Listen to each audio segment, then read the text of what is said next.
Ça va vite le temps, hein. Quand la Hosanna qu'on venait puis qu'on priait pour elle dans cette église. Et aujourd'hui on a chanté, gloire à Dieu.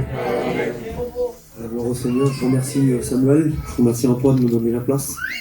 Je suis vraiment content de faire la réunion ce soir. J'ai eu peur toute la journée. Mais je suis heureux dans mon cœur de faire la réunion. Gloire à Dieu. Vous voulez qu'on prie ensemble? Juste avant le message, vous voulez prier le Seigneur? J'ai besoin de prier le Seigneur. Il faudrait demander à Zah pour qu'il puisse prier pour moi. Amen. Te doy gracias, Rey, porque es verdad, Señor, que eres el camino y la verdad, Señor. Tu palabra es buena, Señor.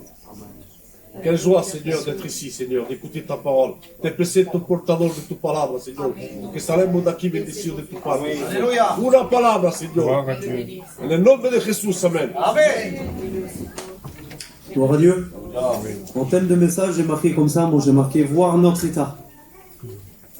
Quel est notre état aujourd'hui? Alors Josué, dans quel état tu nous parles? De quel sens tu veux nous parler?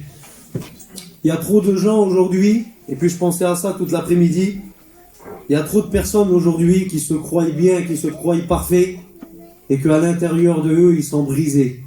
À l'intérieur de eux, il n'y a plus de paix, il n'y a plus de joie, il n'y a plus de bonheur. Il y a simplement de la tristesse et de l'angoisse. Excusez-moi des mots, mais c'est ça, c'est ce qu'on vit aujourd'hui.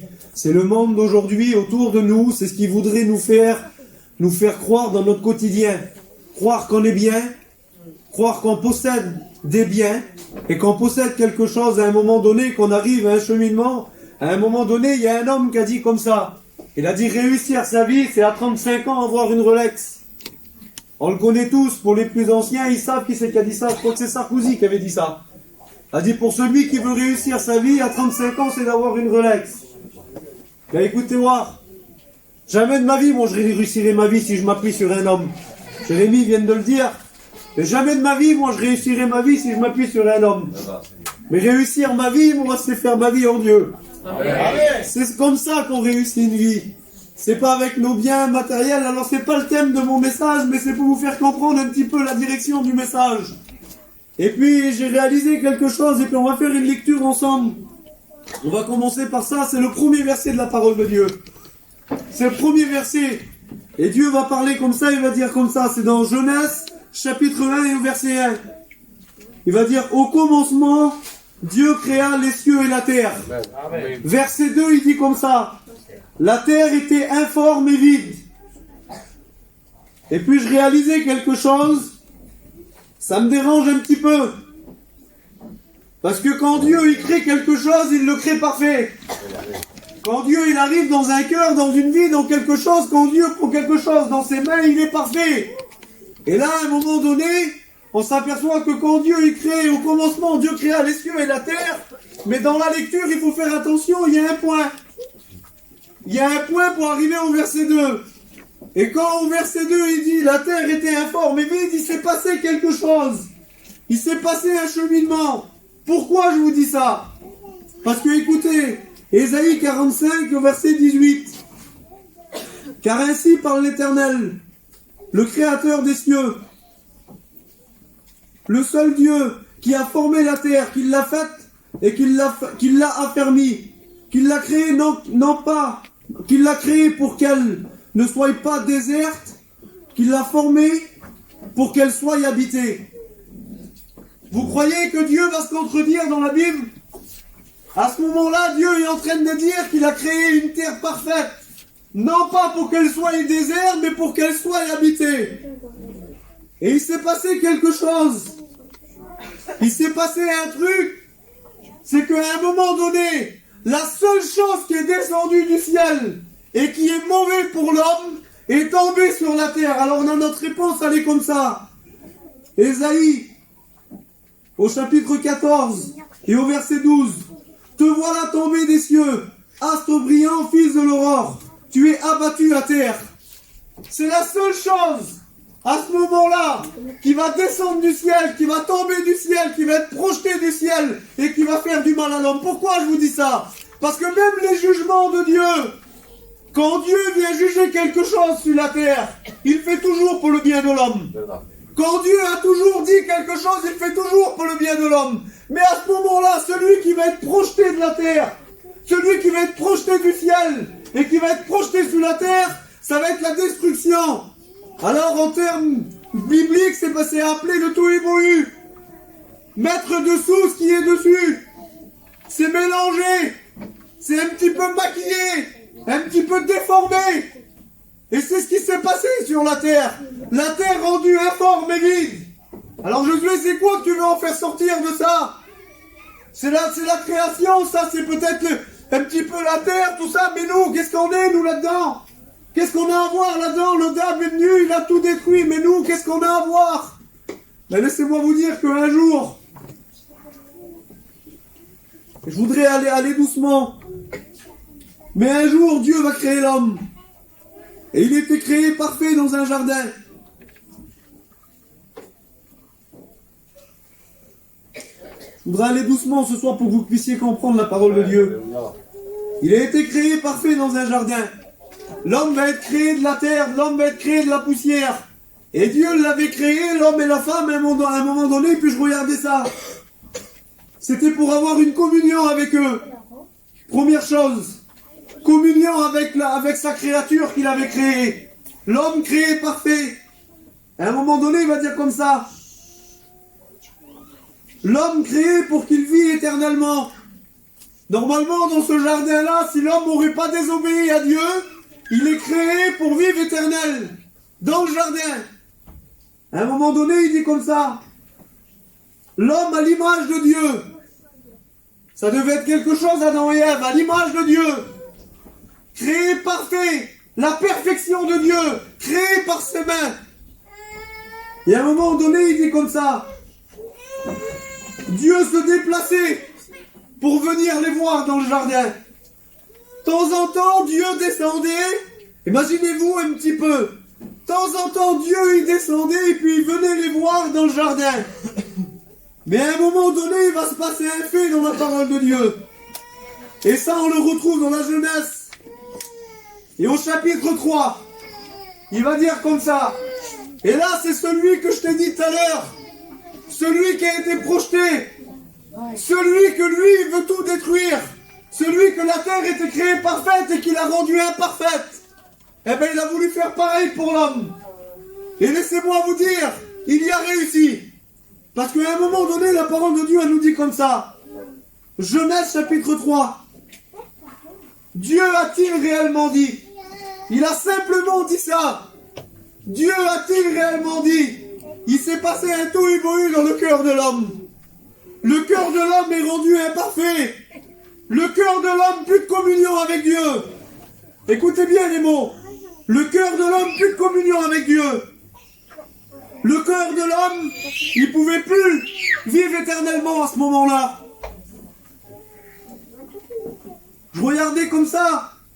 Il n'y avait plus l'image de Dieu à travers l'homme.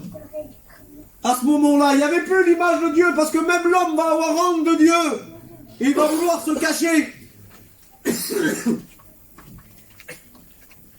Et puis à ce moment-là, je regardais ça. Dieu, il va encore se déplacer une fois. Mais il va se déplacer pour faire le constat de l'homme. Et il va dire, Adam, où es-tu? Adam va répondre comme ça, je me suis caché. Adam, qu'as-tu fait? Eh bien, Seigneur, j'ai péché. C'était le constat de l'homme. Parce que l'homme avait péché à ce moment-là. Et à un moment donné, je voudrais vous faire comprendre ça. C'est qu'aujourd'hui, nous, on vit les conséquences. Et j'ai commencé par ça tout à l'heure. La vie d'aujourd'hui nous oppresse. La vie d'aujourd'hui, c'est angoisse, ténèbres.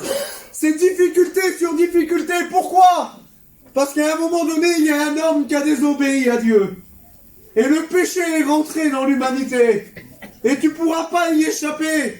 Alors tu t'as posé des questions jusqu'à aujourd'hui. Tu t'as posé des questions jusqu'à aujourd'hui. Tu t'es peut-être dit jusqu'à aujourd'hui, comment que ça se fait que mon état allait comme ça? Comment que ça se fait que moi je vis cet état-là? Comment que ça se fait que moi aujourd'hui, je n'y arrive pas dans mes affaires? Pourtant j'ai tout pour être bien, mais je suis pas bien. Mais laisse-moi te dire que la réelle question que tu te poses, la réponse elle est là. C'est que tu vis avec le péché. Et un homme qui vit avec le péché, il ne pourra pas avancer.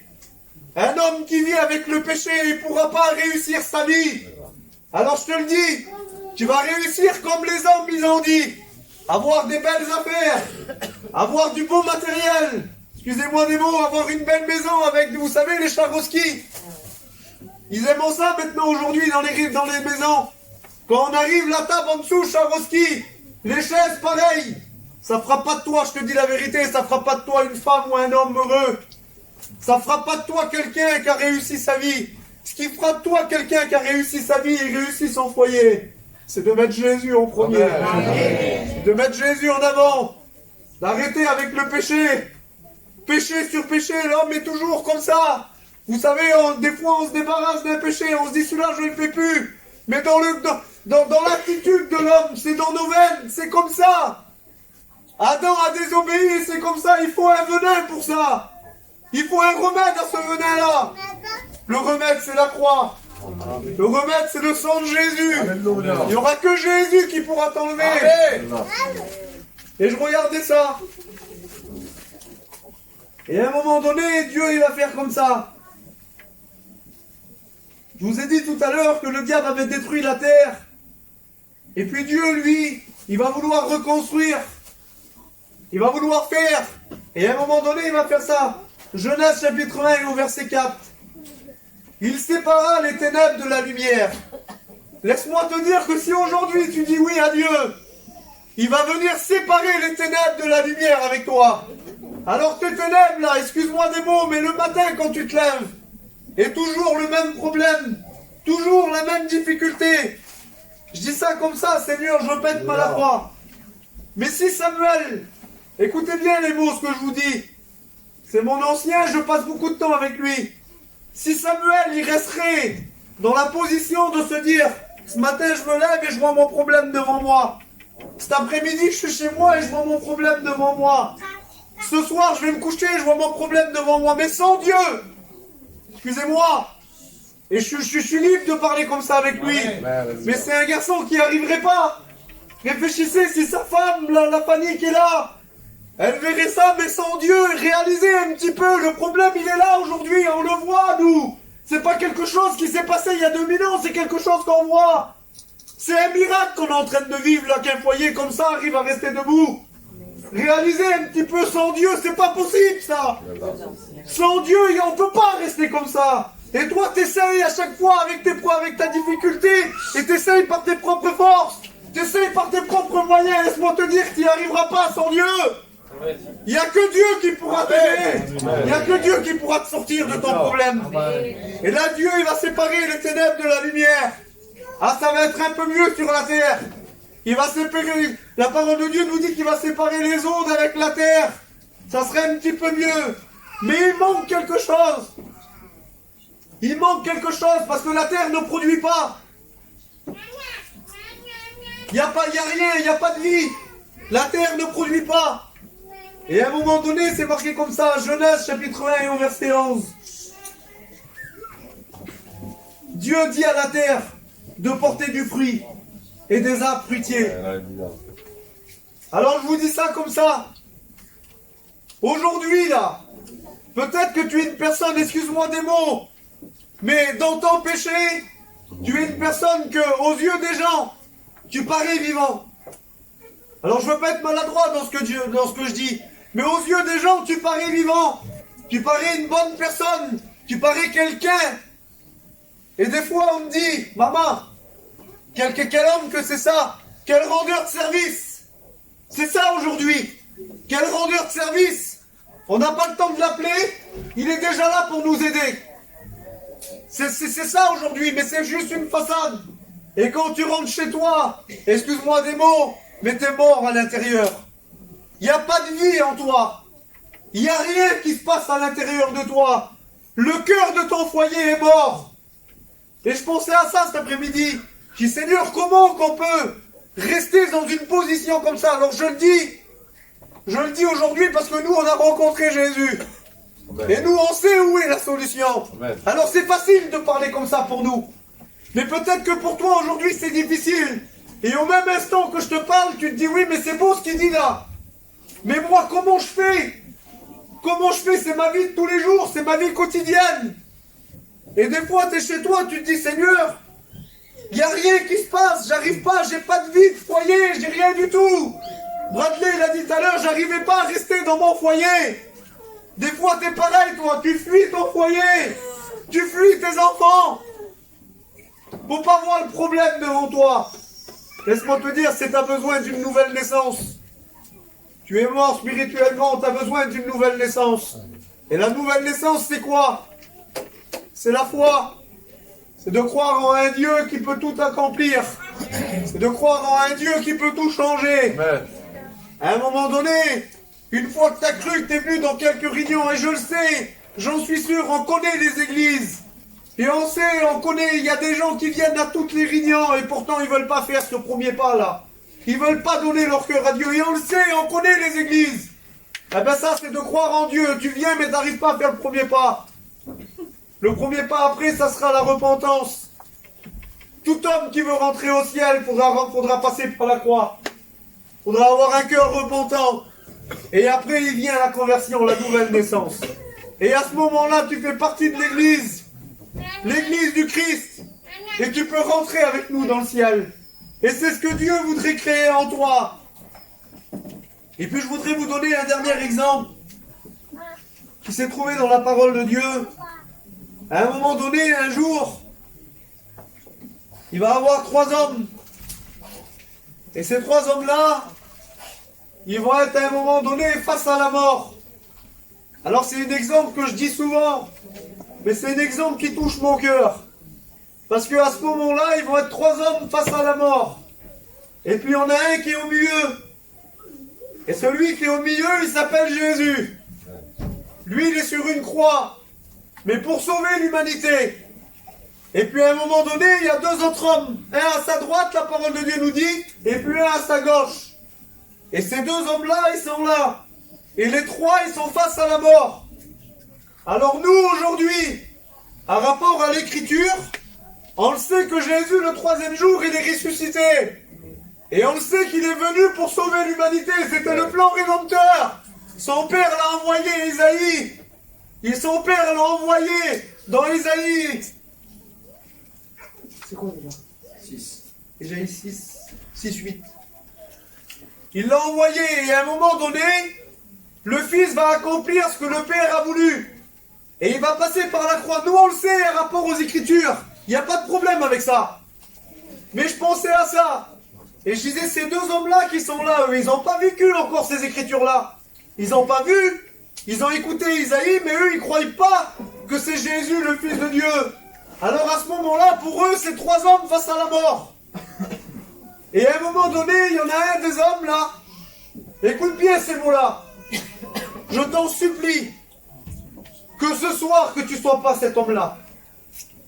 À un moment donné, cet homme-là, il est à peu près, je sais pas, je vous dis ça comme ça, c'est peut-être une connerie, mais il doit être à 3-4 mètres. Voire un peu plus, voire un peu moins, je sais pas. Mais il est à 3-4 mètres de la vie éternelle. Il est à 3-4 mètres de la résurrection. Il est à 3-4 mètres du chemin, de la vérité et de la vie. Il est à 3-4 mètres du Fils de Dieu. Et cet homme-là, il n'arrive pas à réaliser. Et il dit comme ça, il dit, si tu es réellement le Fils de Dieu, eh ben sauve-toi toi-même. Descends de ta croix et après sauve-nous. Quelle mauvaise attitude à ce moment-là. Il ne comprend pas que sa solution, elle est là. Il ne comprend pas que sa solution, c'est lui. Et à un moment donné, il y a un 2e homme, lui. Et lui, il va réaliser son état. Et il va réaliser que lui, il était là et puis il était pécheur. Il était privé de la gloire de Dieu. Et que Jésus, quand il était là, à ce moment-là, lui, il n'avait jamais rien fait. Si ce n'est que guérir. Seigneur Jésus, Samuel, il a dit comme ça, quand il passait dans les villes et les villages, il se passait toujours quelque chose. Voilà ce que Jésus il faisait du bien autour de lui. Et puis cet homme-là, il va réaliser comme ça, il va dire, mais cet homme-là, il n'a jamais rien fait. Pour nous, c'est justice d'être sur la croix. Mais pour lui, c'est pas justice. C'est pas à lui d'être là, normalement. Oui, mais lui, il est venu exprès pour sauver l'humanité. Il s'est donné sa vie. Vous savez, la parole de Dieu, elle nous dit comme ça. Il dit, j'ai donné ma vie. Il dit, personne ne me l'a pris, ma vie, moi. Si des fois, on écoute à chaque fois qu'on dit, c'est les Romains qui l'ont tué. C'est un tel. Non, c'est Jésus qui s'est livré pour toi. C'est Jésus qui s'est donné pour toi. Il est monté à la croix pour toi. Et à un moment donné, cet homme-là, il va dire, Seigneur, il va dire comme ça, il va dire, souviens-toi de moi quand tu seras dans ton règne. Et lui, il va comprendre qu'à côté de lui, au contraire de l'autre, il va comprendre qu'à côté de lui, il y a la résurrection pour lui. Pourtant, ils sont les trois face à la mort. Il sait que dans quelques heures, il va mourir. Comment que ça se fait qu'il dit à cet homme-là, souviens-toi de moi quand tu seras dans ton règne. Il sait que dans quelques temps, il va mourir. Oui, mais c'est la grâce de Dieu qui l'a touché. C'est la grâce de Dieu, c'est la croix qui a été plantée dans son cœur. Laisse-moi te dire qu'aujourd'hui, Jésus voudrait planter sa croix dans ton cœur. Jésus voudrait, vous savez, j'ai dit ça hier, et puis Jérémie en a dit un mot. Jésus voudrait que tu fasses un face-à-face avec lui. Il voudrait qu'il y ait un contact un petit peu avec lui. J'ai dit ça hier, j'ai dit à un moment donné, il y a un homme qui voulait avoir un contact avec lui. C'était Thomas, moi. Lui, tout à l'heure, il a dit la femme malade depuis 12 ans. Moi, j'ai dit hier, j'ai dit c'était Thomas. Thomas, il voulait toucher les plaies de Jésus. Oui, mais Thomas, lui, pourquoi il voulait toucher les plaies de Jésus? Parce qu'il voulait réellement savoir si le Fils de Dieu était vivant. Si le Fils de Dieu était ressuscité pour pouvoir retrouver ce qu'il avait perdu, Thomas. Parce qu'il ne faut pas oublier que Thomas, il a vécu 3 ans et demi avec Jésus. Et il a dû voir des miracles, il a dû voir des choses. Et à un moment donné, quand Jésus il est mort, dans son cœur, là, ça a dû y mettre un coup à Thomas. Et Thomas, lui, voulait retrouver son Jésus. Laisse-moi te dire qu'aujourd'hui, si tu vas avoir un contact avec le Christ, eh bien le Christ est là ce soir. Amen. Et le Christ est là pour te dire, viens devant moi, viens faire un face-à-face. Ah, vous savez, c'est pas le face-à-face du monde. Parce que je vous le dis la vérité, quand on fait un face-à-face avec le monde, et Samuel, il sait ce que c'est. Moi, j'ai vécu une expérience comme ça, vous la connaissez tous, ma petite, j'ai vécu une expérience.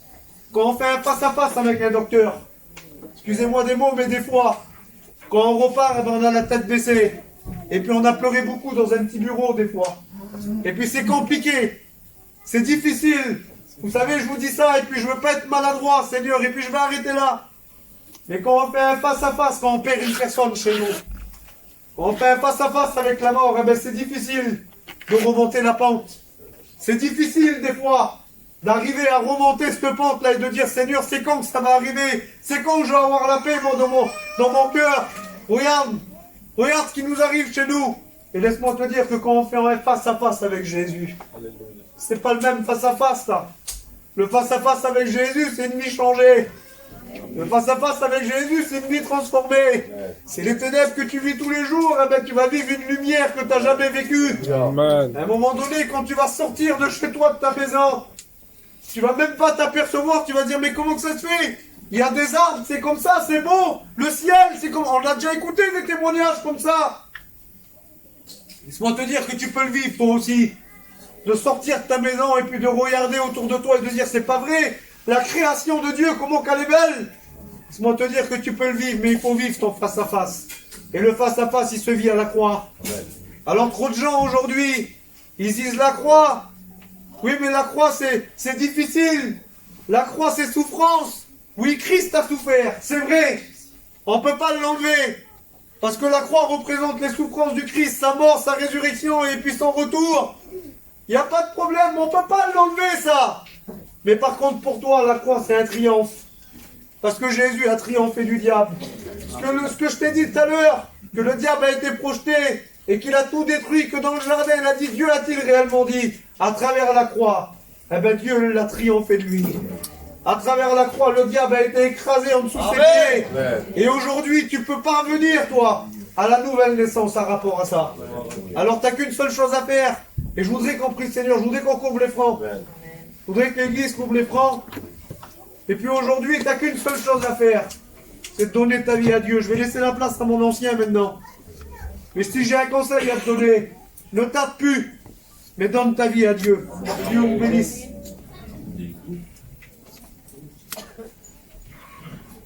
Gloire à Dieu, merci Seigneur, merci pour ton parole, Seigneur, qui perce le cœur, Seigneur.